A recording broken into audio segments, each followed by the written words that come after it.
Docteur Wyss, bonjour. Bonjour. Je pense que la première question, ça va être le pourquoi.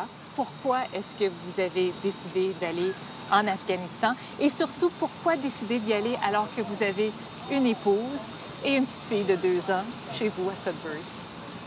Et je dirais que la réponse est exactement dans votre question.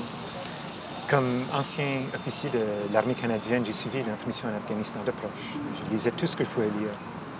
Et au fur et à mesure, au cours des mois et des années, je me suis convaincu que c'était une chose extrêmement rare. C'était une guerre morale. Je voulais faire ma part.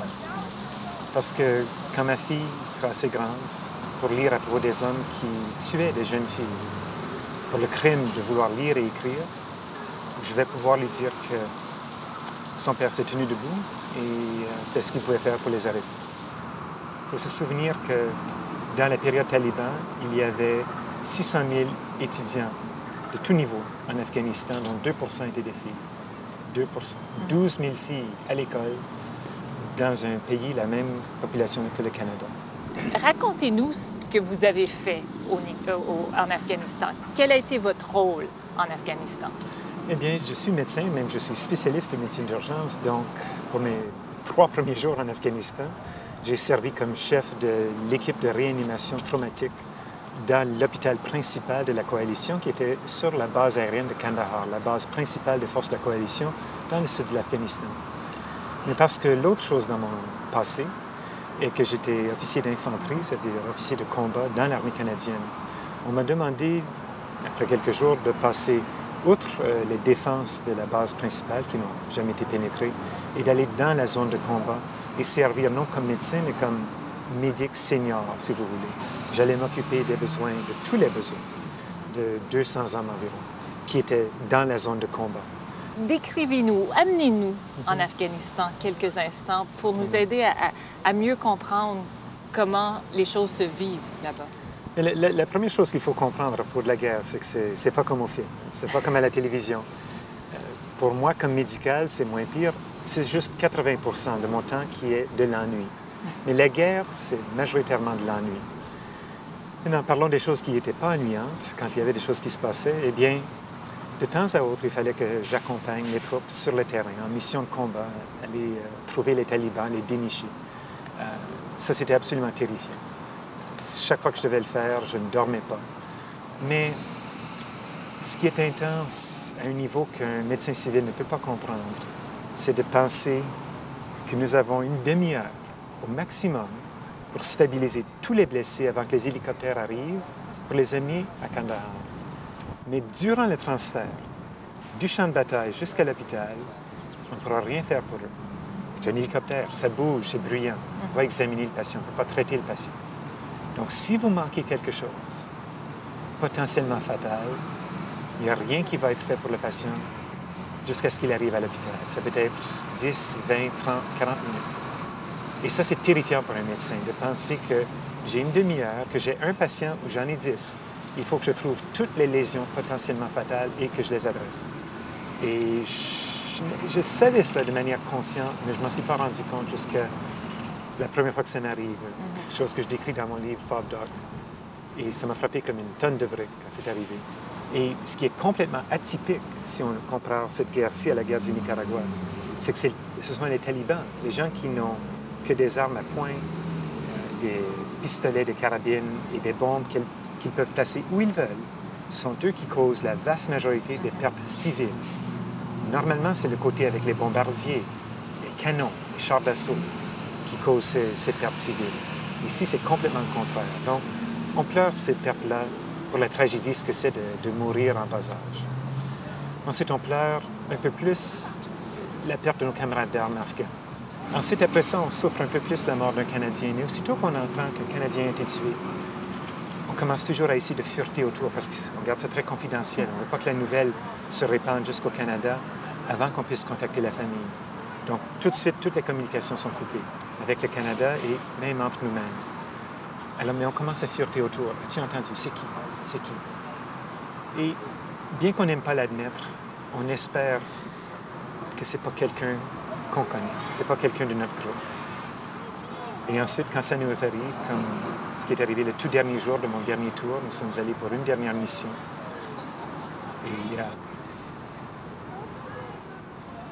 Et en revenant de cette mission,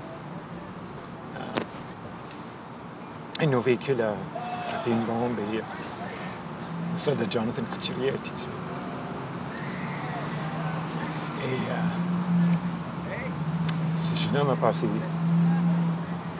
beaucoup d'heures assis juste à ma droite, joué au poker. Parce que j'avais toujours l'impression que j'étais plus chanceux à côté de lui.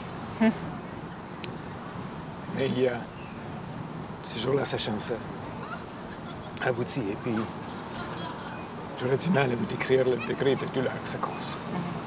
Et que ça causera probablement pour le reste de ma vie. Une des choses que vous mentionnez dans le livre, et moi, ça m'a frappé, c'est que vous êtes là vous êtes médecin, vous êtes là pour traiter les soldats afghans, vous êtes là pour traiter les soldats canadiens, mais vous traitez également les talibans. Bien sûr.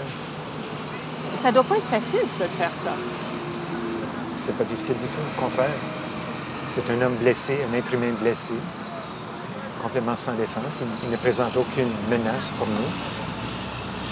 C'est juste un autre patient. On l'a traité exactement de la même manière que n'importe qui d'autre, aussi bien qu'un Canadien. Et non seulement c'est la chose morale à faire, mais c'est aussi de la guerre intelligente. Pensez-vous pas que les talibans disent la même chose de nous qu'on dit d'eux? Ce sont des monstres, ce sont des infâmes, ce sont des infidèles. Et que pensez-vous que le soldat taliban de première ligne pense quand tout à coup, nous, on s'occupe bien de lui? Parce qu'il a vu ses camarades couper la tête des prisonniers afghans qu'il prennent. Une semaine après que je suis arrivé en Afghanistan, pour mon premier tour, on a découvert les corps de 5 soldats afghans qui avaient été capturés par les talibans. Et ils sont morts environ 24 heures après des tortures qui étaient médiévales. Et à cause de ce que j'ai vu, là, moi, je portais toujours, ici dans ma poche droite de mon uniforme de combat, une balle pour ma carabine, une balle pour mon pistolet. Parce que si jamais, par une terrible malchance, ça avait l'air que j'allais être capturé par les talibans, je voulais une dernière option, parce que je ne vais pas finir mes jours comme ça. Et c'est comme ça que le soldat taliban voit ses collègues traiter les prisonniers. Et ensuite, il nous voit traiter nos prisonniers d'une manière exemplaire. Vous traitez les soldats, mais vous ne pouvez pas traiter la population afghane. Bien. Générale. Oui, en général. Ça doit pas être facile. Ça, c'est extrêmement difficile. Je veux dire, c'est une règle, bien sûr, qui doit être là. Nous sommes là pour nous occuper de nos guerriers. Et il faut toujours être prêt pour, n'est-ce pas, une arrivée massive de nos guerriers blessés. Il faut être prêt à ça, dans tout temps. Donc, on ne peut pas être l'hôpital général de Kandahar, bien qu'on aimerait l'être. Je pense que vous avez apprécié votre première mission en Afghanistan. Je dis je pense parce que vous êtes retourné une deuxième fois. Qu'est-ce que ça vous a apporté en bout de ligne? Et pourquoi y retourner une deuxième fois?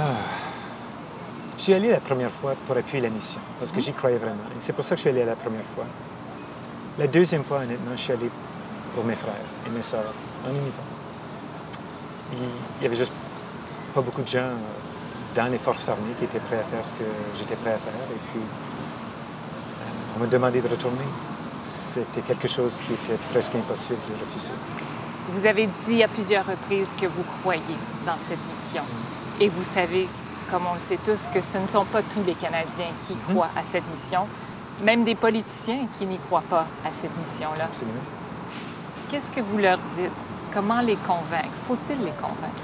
Bien, je pense que certainement, si vous lisez l'un ou l'autre de mes livres, je n'essaie pas de convaincre les gens dans le bien fondé de la mission. Je veux vous dire ce que moi je crois, mais je veux surtout donner de l'information.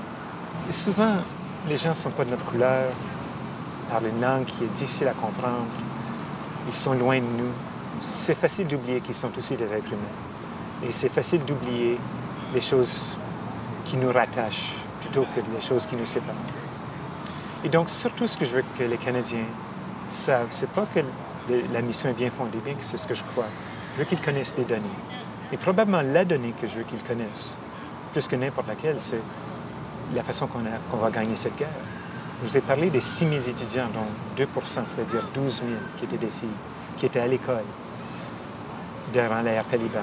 Eh bien, en 2007, c'était 6 millions d'étudiants, dont 20 c'est-à-dire 1,2 million, étaient des filles. On est passé de 12 000 à 1,2 million de filles à l'école. Si on va gagner cette guerre, ce ne sera pas sur le champ de bataille, ce sera dans les écoles afghanes, en éduquant le peuple afghan au point où il va rejeter le point de vue extrémiste des talibans, au point où ils auront une option économique qui est plus attrayante que le chèque de paye de l'organisation talibane. Que vous soyez d'accord avec la mission ou non, il faut savoir que d'un côté, on a des gens qui sont en train d'éduquer le peuple afghan. Et qu'est-ce que l'autre côté est en train de faire?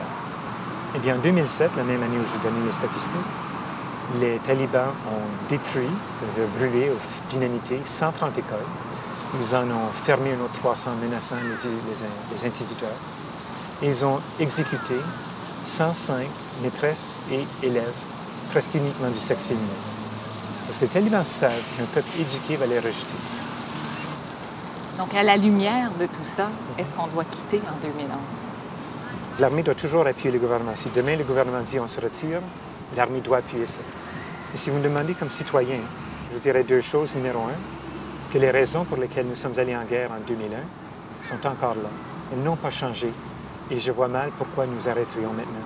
Je crois qu'on devrait se souvenir que les gens auxquels on devrait écouter sont les gens qu'on n'entend pas. Ce sont les enfants qui sont dans les écoles afghanes. Ce sont les parents qui amènent leurs enfants dans les écoles, sachant qu'ils prennent une chance que les talibans vont jeter de l'acide dans leur figure. Pensez à ça. Et ils continuent. Peut-être que le parent va être abattu par un taliban pour avoir envoyé son enfant à l'école. Pour les instituteurs qui continuent à aller à l'école sous menace de mort. Ces gens-là, on ne les entend pas ici au Canada. Et c'est pour eux qu'on devrait se battre.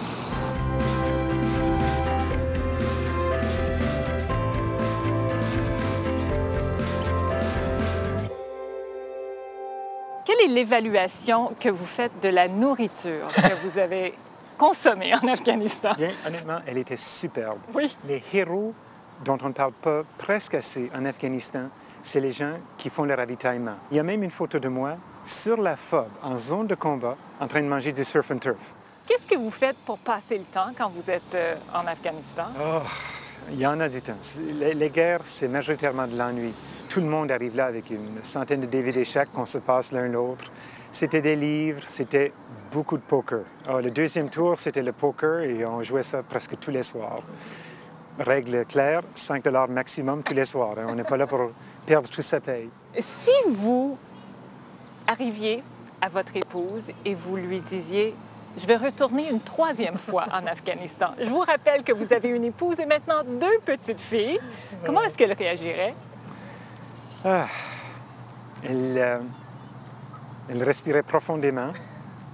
Ses yeux deviendraient pleins d'eau, comme les 2 dernières fois. Et ensuite, elle dirait « Je te comprends, je sais pourquoi tu as fait ça les 2 dernières fois et je te supporte encore. » Ray Wiss, merci beaucoup. Ça a été un plaisir. Merci de m'avoir écouté.